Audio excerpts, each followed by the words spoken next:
Hello, I hope you're doing well. Today I'm going to experiment with you on how to grow crystals to make a dressing mold. It's an experiment, hey? So I have alum salt. I must say that my previous experience wasn't a great success. So I have these small plastic molds that I think I got on Etsy. There are different shapes, a heart, a circle and a star. Here I have 200 grams of water that I heated up, and I'm going to add 100 grams of salt. The concentration should be strong enough, so the ratio is 2 to 1. 200 grams of water, 100 grams of salt.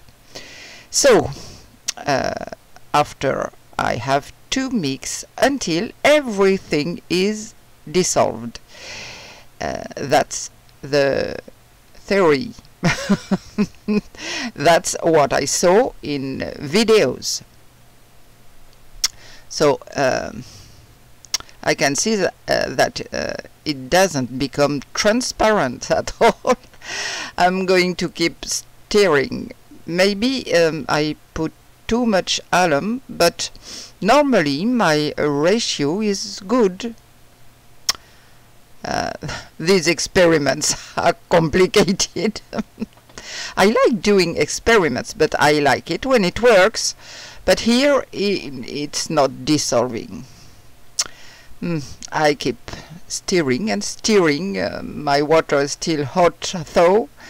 I even have trouble holding my glass, but no matter what, it's not dissolving correctly. Oh well, I'm persistent. I keep stirring. I'm going to do 2 tests. So I apply wood glue on my mold. I'm going to start with the small earth. It needs to be evenly distributed. The glue needs to be spread out well. It's a method I saw a long time ago on Petra Jongblood's channel. So you have to apply this glue, but not too thick either. Use an old brush. It's easier to spread. I also put some on the sides. I don't know if that's a good idea. Well, we'll see. I'm also using my fingers. Why wood glue, you might ask? I answer you because this type of glue is not water soluble, and that's what's needed since I'm going to add water saturated with alum. So I'm using wood glue. I filter my liquid through a paper towel to avoid having undissolved pieces of alum. Have you noticed that when you watch this type of experiment, it works really well? But in a previous experience I didn't give very conclusive results. Barely a few small crystals after 15 days. This time I hope it will give a better result. I add a little bit of alum salt to my glue and I spread it all over the surface of the mold, including the sides, and I shake it a little to remove the excess. For the star I'm going to do differently. I kept these very small crystals. I don't know if you can see them well. They look like little diamonds. They're really tiny.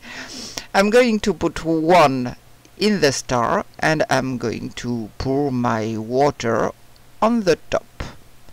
I'm not adding anything else. No glue in this mold. And this time I'm not filtering. The alum salt is at the bottom. So in my glass I have a lot of alum powder, so I'm going to add water you see I am adding a little bit of alum in the star anyway. For this glass I'm going to wait and see what happens. I pour a little into a jar and without filtering. I'm going to take this kind of pipe cleaner. I'm going to give it a completely random shape. I'll add another because I think it's a bit small. I could have refrained since my pot is small enough. The color doesn't matter, it won't interfere with the mixture. So we'll see.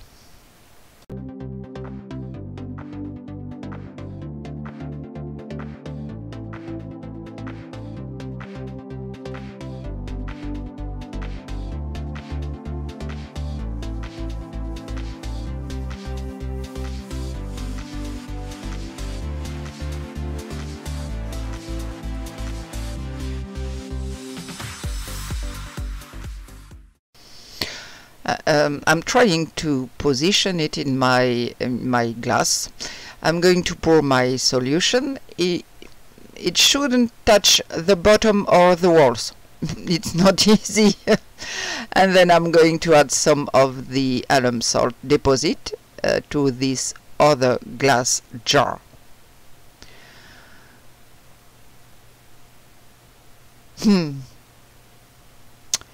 So we have this pot with nothing but alum saturated water, this one with the caterpillar, my little earth with wood glue, and the star with just the liquid and a crystal.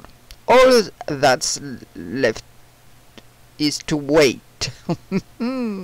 It's really a matter of patience, I can assure you, and I know I'll have to add hot water with alum at least once or twice.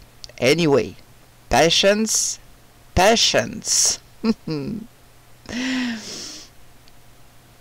So I'll show you what I got in this plastic lid that I made off camera. It's shining very nicely, isn't it? I don't know if I'm going to keep it like this or if I'm going to add a little more solution with alum. I think I'm going to add it one more time, but you'll see that maybe I shouldn't have. It's very nice like it is. I'm going to dry it gently before adding water and alum on top. I can tell you it's been maturing for a long time. Almost 3 weeks, I think. It really takes a very, very long time to grow crystals. Some people have gorgeous big crystal in just a week or so. Well, not me. Not me. Okay, I'm making a new solution and we'll see. So, here is the result. This time I'm stopping my crystal growing experiment. I'm quite happy with this one. It seems promising to me. Fingers crossed. But it took more than 3 weeks. In some videos I saw that some people have big and beautiful crystals in just a few days. Well, not me. But I'm a little afraid it's a bit too thick. In the small molds I don't find it extraordinary. I'm not sure it will produce something. For this one I dried it gently.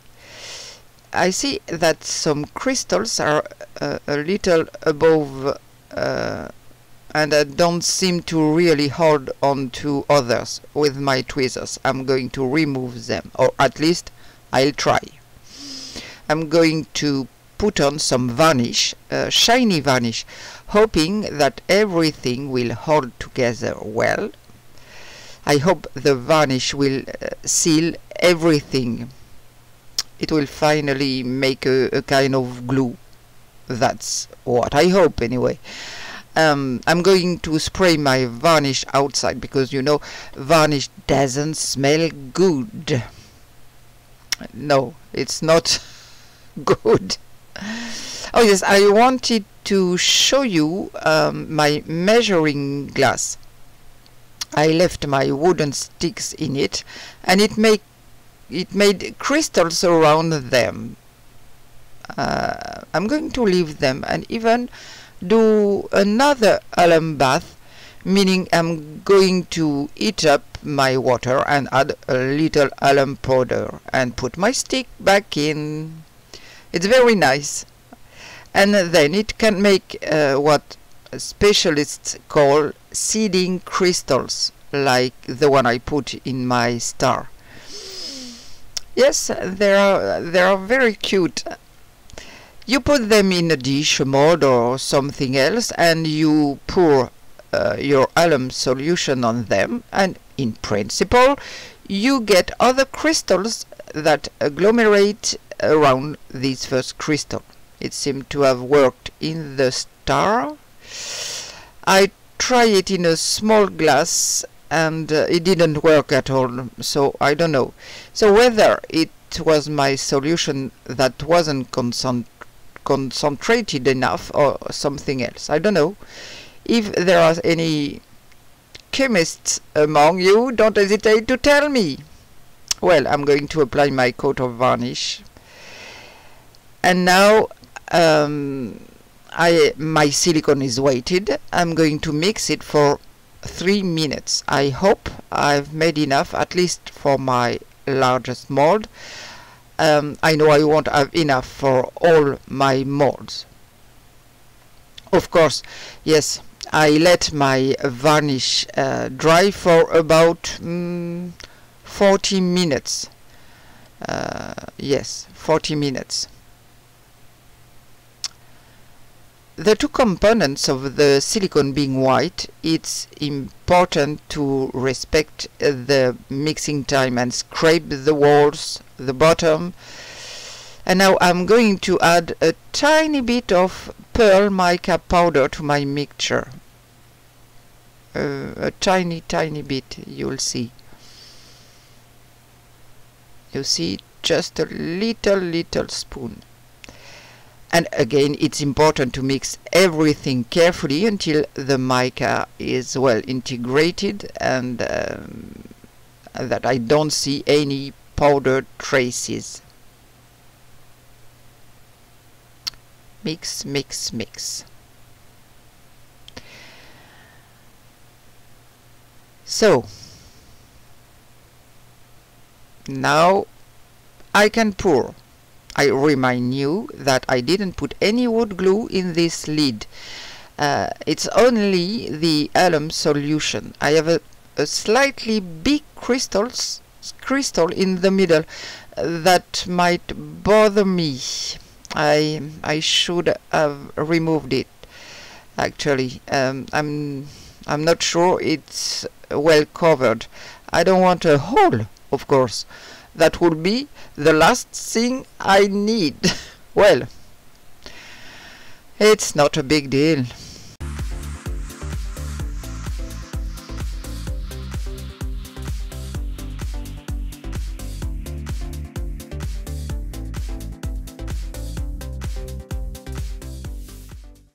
I'm making another batch of silicone for my two other molds and to fill in the lid.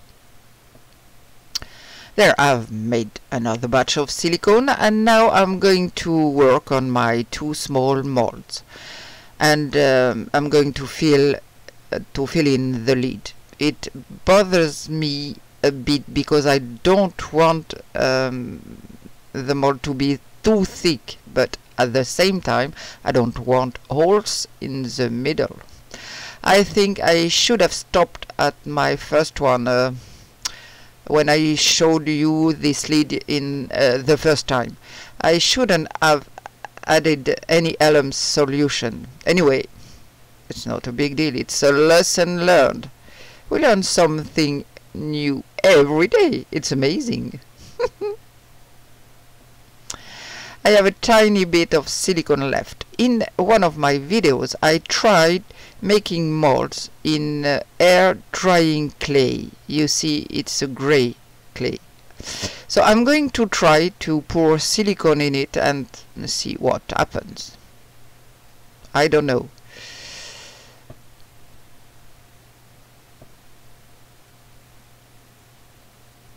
So I let it dry for almost 24 hours, and now let's see. We are going to demold. I don't have much hope actually. So for these molds in the grey clay, I had already looked a bit. It didn't dry. The outer part exposed to the air dried, but the part inside these molds didn't dry at all. It's all sticky, and it's the same for the others. This material doesn't allow the silicone to dry properly. Too bad, because the shapes are well respected, so don't use anything with silicone at all.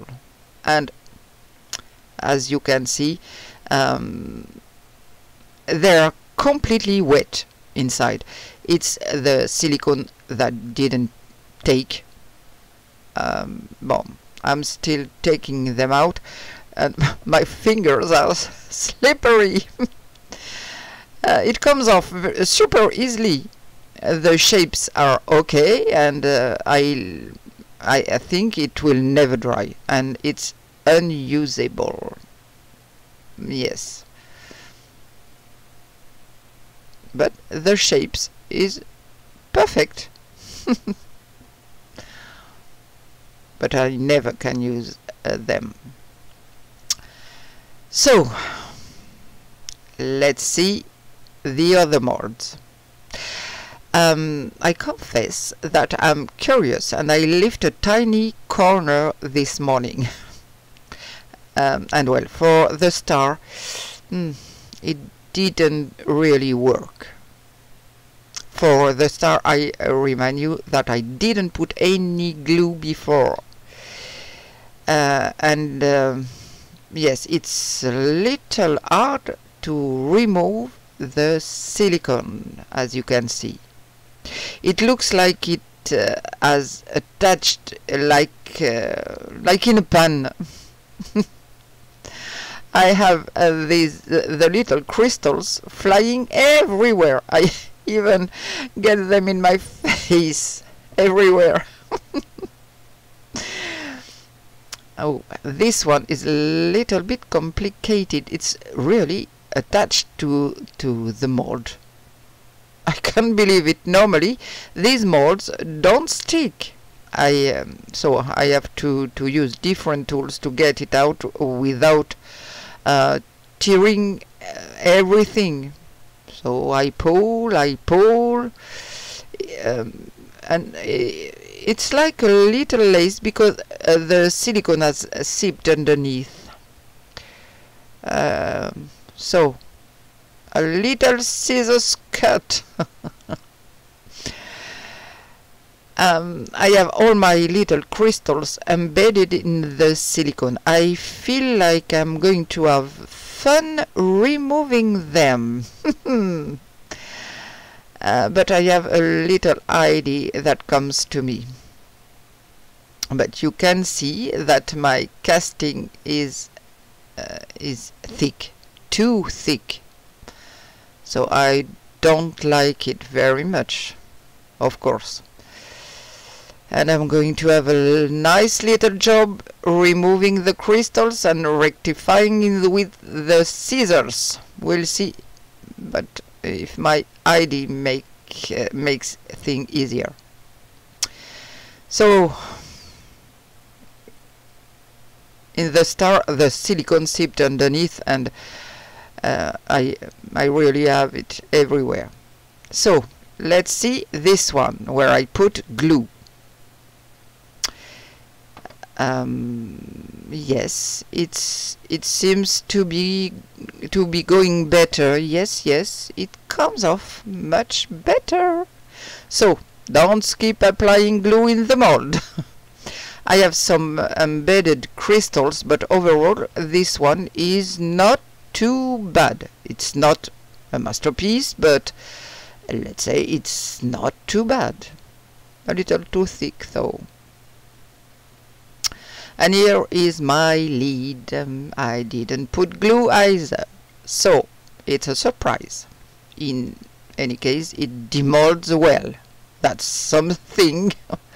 But the crystals come with the silicone, and yes, it's a little too thick for my taste. It's not really what I wanted. And I don't know which mold I can try it in. Look, it makes a kind of paste, and I have a ton of crystals. Oh my gosh, I have a big job. So I'll shake it.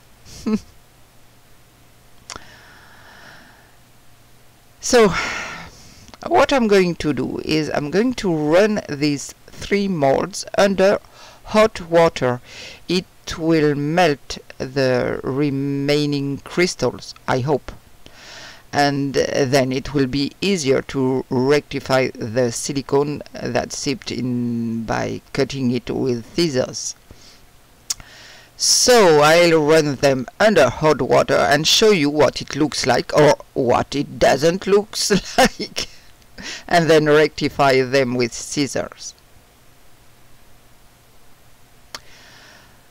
Okay, it's done. So lesson to be learned: put glue at the bottom of your mold. You see that my crystals are pretty much all stayed in the mold where I put glue. They stayed fixed with the glue and then with the varnish. But the varnish may not have had much to do with it, but there you go. With the glue, everything stayed in place. On the other hand, I won't put it on the sides. If there's a next time, I don't know. This one, well, you saw the hassle to demold, and everything come off the mold. I wanted to see if I could do without glue, but well, no. And here with my lid, same thing. They are all mixed up despite the varnish. This one, well, you saw the struggle to unmold it, and everything detached from the mold, the star, not this one. I wanted to see if, but no. So for the star, it's, I don't know. I don't know if I like it or not. It's too thick. For the little heart, you can reuse the mold several times. If you use glue, you can reuse your small mold to pour silicone into it again if you need. So it's an advantage. So I worked with my scissors to remove all the unwanted parts, and you see that I removed quite a bit of silicone. Anyway, you see on my table, and quite a few crystals too. I don't know what it will give, but of course I will try them. The little heart, it's the most successful one, more or less. It's not perfection, but let's say it's okay. It's just a little too thick. And I still have an ongoing experiment to make Dressy mold. I hope to see you for this last try. After that, I promise I won't bother you anymore with my Dressy mold, my insert, my inlays. Unless you want to see me try another method, I am happy to try what you ask me. If you are still here, thank you for following me. I hope you have learned something. I'll see you for the next video, which will be shorter, I promise. Take good care of yourself. And now it's time for me to tell you bye.